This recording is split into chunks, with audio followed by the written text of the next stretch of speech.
The reading mania. Through the 17th and 18th centuries, literacy rates went up in most parts of Europe. Churches of different denominations set up schools in villages, carrying literacy to peasants and artisans. By the end of the 18th century, in some parts of Europe, literacy rates were as high as 60 to 80%.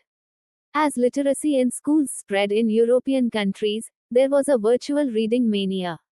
People wanted books to read, and printers produced books in ever increasing numbers.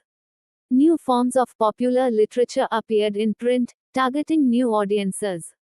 Booksellers employed peddlers who roamed around villages, carrying little books for sale.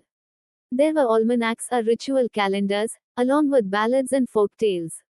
But other forms of reading matter, largely for entertainment, began to reach ordinary readers as well.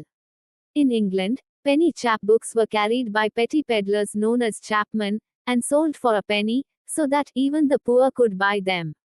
In France, with the Bibliothèque Bleue, which were low-priced small books printed on poor quality paper, and bound in cheap blue covers.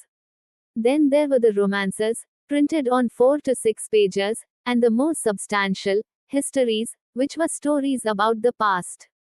Books were of various sizes, serving many different purposes and interests.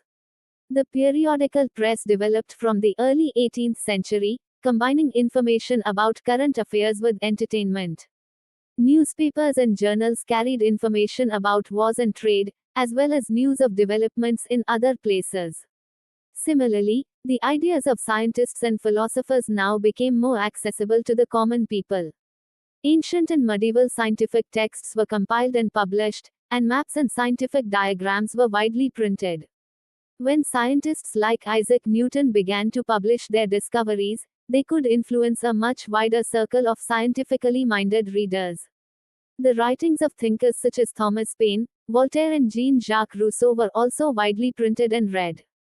Thus, their ideas about science, reason, and rationality found their way into popular literature.